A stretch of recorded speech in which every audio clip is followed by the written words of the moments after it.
नबी की हर शिकन का मर्तबा फरमान जैसा था। बदन के रहेल पर चेहरा खुले कुरान जैसा था। क्या बात रज़ा उस चमनिस्ताने करम की, क्या बात रज़ा उस चमनिस्ताने करम की। ज़हरा हैं कली जिसमें हुसैन और हसन फूल। हज़रात मोहतरम, आज का ये तारीख साज इजलास शहीद आज़म कॉन्फ्रेंस के नाम पर मुनक़द है, जिसमें हम और आप शिरकत की सआदतें हासिल कर रहे हैं। एक ख़ास मकसद नवासे रसूल जिगर गोशे बतूल इमाम आली मकाम सैयदना इमाम हुसैन रज़ियल्लाहु अन्हु की बारगाह में खिराज अक़ीदत पेश करना है। साथ ही साथ एक और अहम मकसद इस इजलास में, इस अजीम कॉन्फ्रेंस में आपकी आमद बामकसद हो जाए। अगर आप ये चाहते हैं कि आपका आना बामकसद हो जाए तो पूरी संजीदगी के साथ, पूरे इत्मीनान के साथ, तवज्जो के साथ खिताब को सुने। मैं ज़्यादा देर आपके और बिरादर मोहतरम मुफ्ती सलमान अज़हरी साहब के दरमियान हाइल नहीं रहूँगा। मुख्तसर अंदाज में चंद ज़रूरी अहम मारूज़ात आपके गोश गुजार करके निकल जाऊँगा। कुरान करीम की बड़ी मुख्तसर मशहूर सूरह करीमा, जिसको हम सूरह असर कहते हैं, मैंने खुतबे मसनूना में उसी सूरत की तिलावत का शर्फ हासिल किया। अक्सर आप हजरात इस सूरत को पढ़ते होंगे। उलमा जो इस वक्त हमारे इस ज़िम्मेदार स्टेज पर मिंबर नूर पर जलवा फरमा हैं, इसकी तफसीर से वाकिफ़ हैं।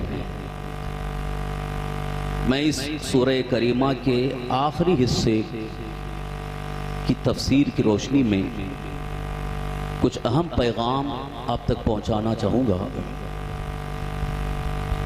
अल्लाह रब्बुल इज़्ज़त का फरमान आलीशान है, वल अस्र, ज़माने महबूब की कसम।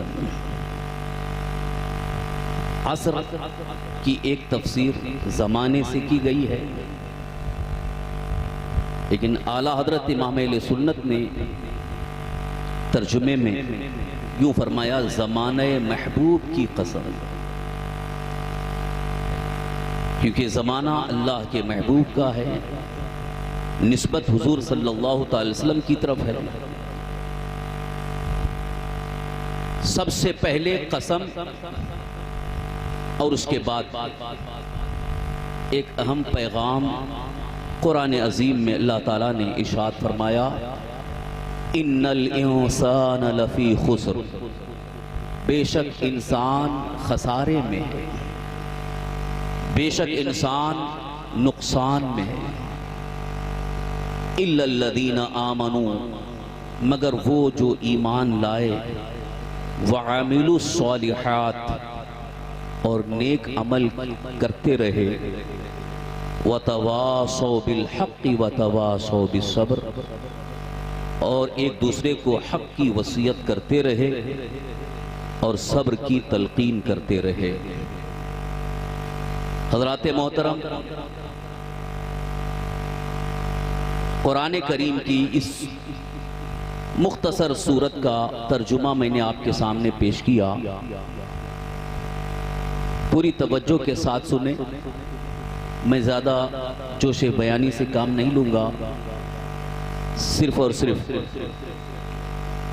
मौजूदा दौर के हालात के तकाज़े के मुताबिक एक अहम दस्तूरुल अमल आपके सामने पेश करना चाहूँगा। आज पूरी दुनिया में एक अजीब सिचुएशन है।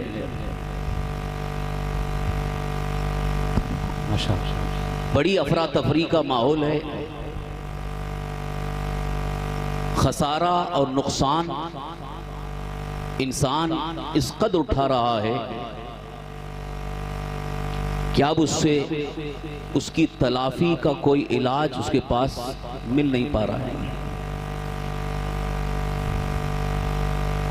आज अगर कोई शख्स कारोबार करता है, तिजारत करता है, कोई काम करता है, तो सबसे पहले उसके बारे में सोचता है कि मुझे इसमें फायदा कितना होगा, नुकसान कितना।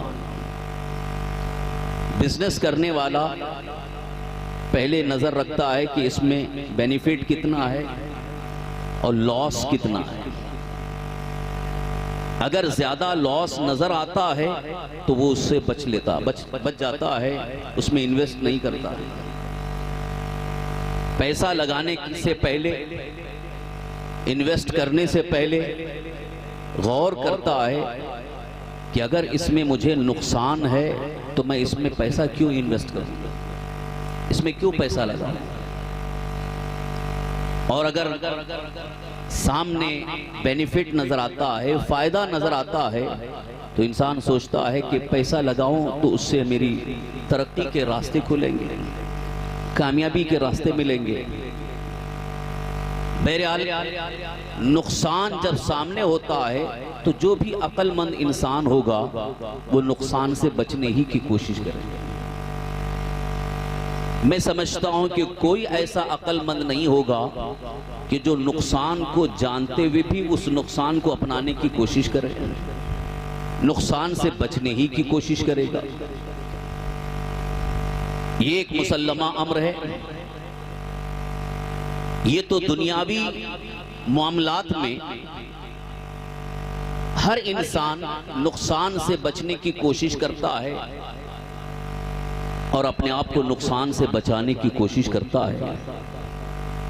कुर्बान जाओ कुरान मुक़द्दस के उस अज़ीमुश्शान पैगाम पर, जिस कुरान ने हमें दुनियावी नुकसान और आखिरत के नुकसान दोनों की तरफ तवज्जो दिलाई। दुनिया में क्या नुकसान है और आखिरत में क्या नुकसान है, दोनों नुकसान से हमें मुतनब्बह किया है। उसके बावजूद हम कुरान मुक़द्दस की तरफ तवज्जो नहीं कर रहे हैं और अल्लाह तबारक तआला के बताए हुए उस दस्तूरुल अमल को अपनाने की कोशिश नहीं कर रहे हैं।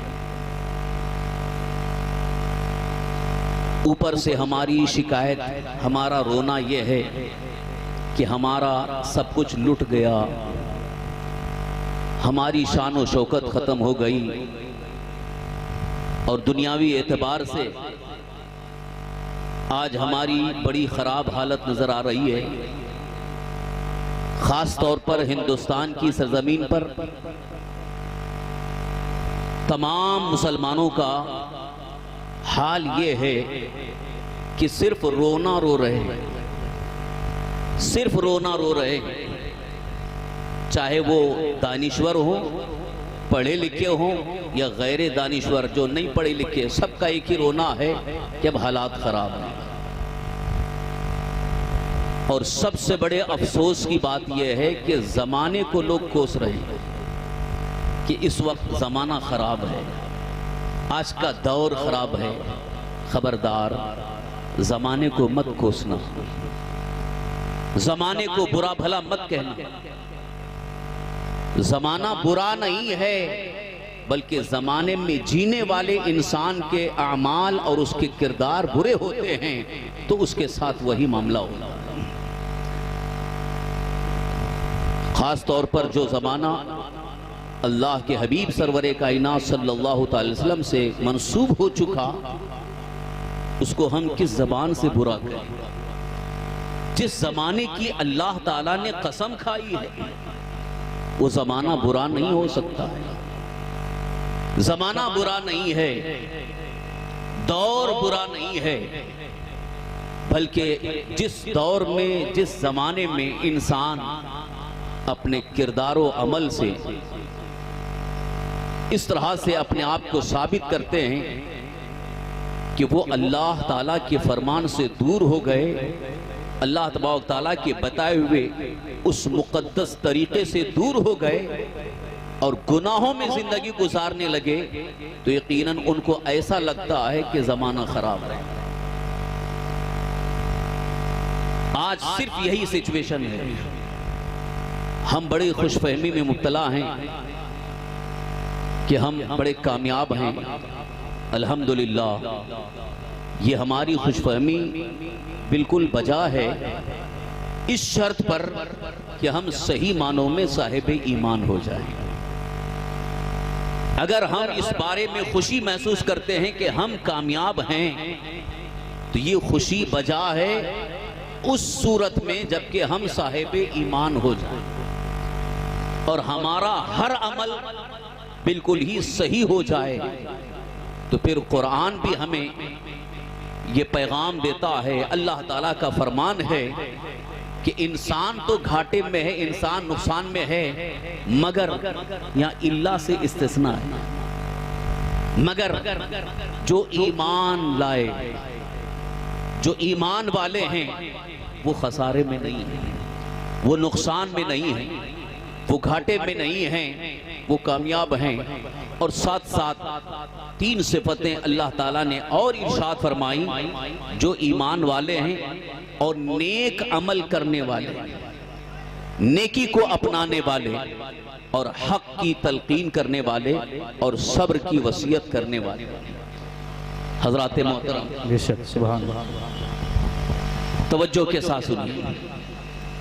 आज हम भी इस दौर से गुजर रहे हैं।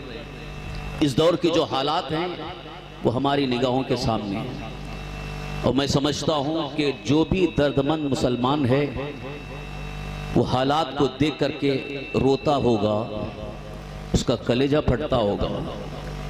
मौजूदा हालात में जो जुल्म हमारे सामने है, उस जुल्म को देखने के बाद यकीनन हमें बड़ा रंज होता है, बड़ा दुख होता है कि कैसे हालात हो गए हैं, किस तरह का माहौल बनाया जा रहा है।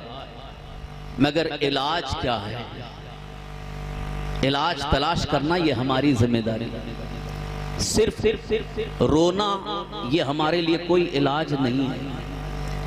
आज तक हम सिर्फ रोते ही रहे, शिकवा करते रहे, हुकूमत के सामने हम सिर्फ और सिर्फ हाथ फैला करके भीख मांगते रहे कि हमें प्रोटेक्शन दे दो, हमें रिजर्वेशन दे दो, हमें हिस्सा दे दो, हमारी हिफाजत का इंतजाम करो।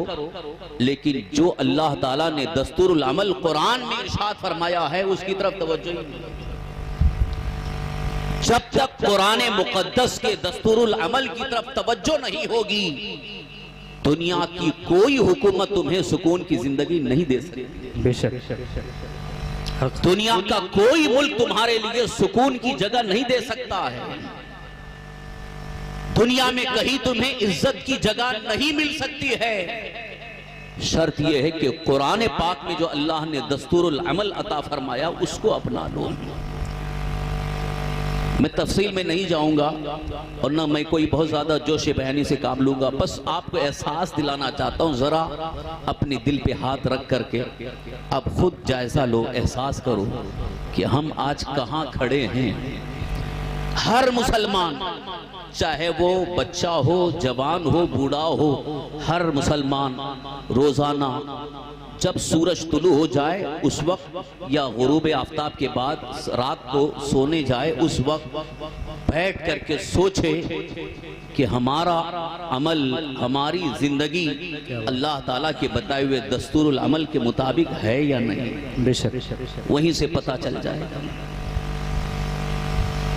हज़रात मोहतरम, आज जिनकी बारगाह में खिराज अकीदत पेश करने के लिए हम यहाँ पर इकट्ठा हैं, जिनकी मोहब्बत में हम नारे लगा रहे हैं, जिनकी मोहब्बत में हम हजारों लाखों रुपए खर्च कर रहे हैं,